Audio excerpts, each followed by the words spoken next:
Most parents made the mistake of deciding their children's career rather than giving them the right insight and motivation to chase their destined dreams. Emeka was a boy whose art spoke louder than words. Every stroke of his pencil carried magic, the kind that touched hearts and painted stories without sound.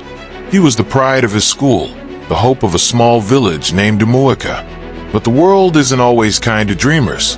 His mother, Grace, loved him dearly, yet she feared his passion would lead to hunger. Like many parents, she believed survival mattered more than dreams. And that one decision buried Emeka's destiny, at least for a while. But destiny has its own timing, because some dreams never truly die. They only sleep, waiting for courage to wake them up. Watch till the end and learn the unfolding mysteries behind every destiny and misfortune, and see the reasons why you should never give up on your dreams. Emeka was once the pride of his secondary school in Umuaka, the boy whose hands could turn an empty sheet of paper into pure magic. He could draw anything he saw: faces, trees, houses, even the things people only imagined in their minds. His teachers would often smile and say, "Pause once. One day, this boy will make Nigeria proud with his art." He had a great potential that would shock the world, as our current world thrives on creativity. Every stroke of Emeka's pencil carried hope, emotion, and a promise of greatness. But life had other plans. When Emeka finished secondary school, the sound of his dream began to fade away. His father had died before his final exams, and that single tragedy broke the whole family. Mama Grace, his mother, was left alone to raise 4 children, and Emeka was the first child. The house that once echoed with laughter now cried with hunger, sleepless nights, and unpaid bills. He dropped out of school, but never dropped his dreams. One evening, as Emeka was sketching quietly in his room, Mama Grace entered, looked at him with tired eyes, and said, "My son, art won't feed you. Please go and learn work, Biko." She had no option but to force him to give up on his dream. At times, parents don't believe in their child's dream if it's not broad enough. She told him stories of other artists she knew, men with great talent who ended up with nothing, forgetting those that succeeded in it too, which is the world's biggest mistake.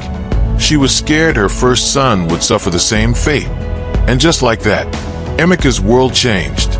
The boy who once dreamed of galleries and bright lights now found himself in a mechanic workshop, fixing cars instead of chasing his passion. Still, deep inside him, something refused to die.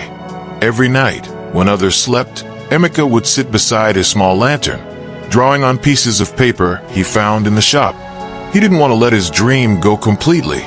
His sketches were quiet whispers of a dream fighting to stay alive. Years passed. The world moved on, and so did Emeka. At least, that's what everyone thought. The once famous artist of Enugu had now become a quiet mechanic in the busy streets of Umuaka. His blue uniform was stained with oil, his hands rough from work, hands that could fix broken engines, but not a broken dream. Every morning, he opened the same rusty workshop door and whispered a short prayer. "God, please make today better than yesterday." But deep down, Emeka wasn't really praying for money. He was praying for purpose. Sometimes his colleagues mocked him. "Oga artist, come paint this car bumper." They would laugh, thinking it was a joke. Emeka just smiled weakly and continued working.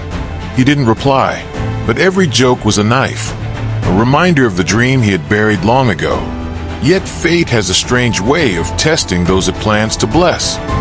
One evening, when the orange sunset filled the sky, a black SUV rolled into the workshop with 2 flat tires. The woman who stepped out wasn't like other customers.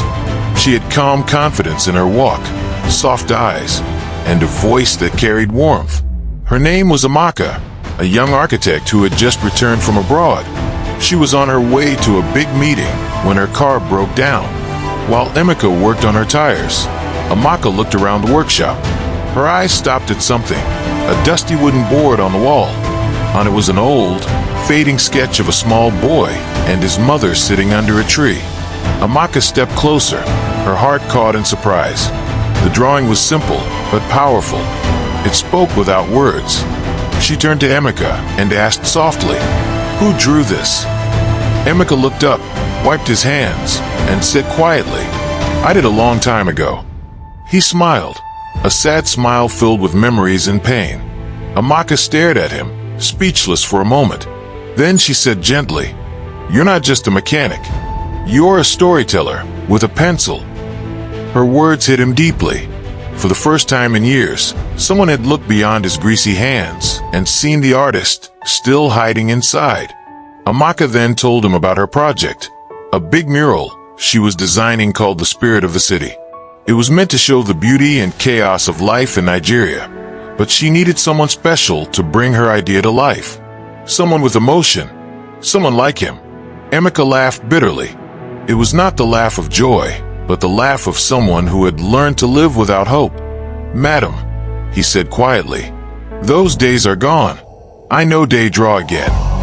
But Umuaka didn't give up. Her tone became soft, almost like a whisper. "Some dreams don't die, Emeka. They only sleep, waiting for courage to wake them up." Her words hung in the air long after she left. That night, Emeka lay on his small bed, staring at the cracked ceiling. He couldn't sleep. Umuaka's voice echoed in his mind like a heartbeat. "They only sleep, waiting for courage to wake them up." His heart pounded. His hands began to shake. He could almost feel his old pencils calling him again. Somewhere deep inside, the fire of his gift flickered, faint but alive. He didn't know it yet, but what was about to happen next would not only bring his dead dream back to life, it would shake the entire world. Don't fail to watch part 2, where you'll uncover the reason why dreams never die. They can only be delayed but not denied. Please stay tuned, subscribe, and click on the next part.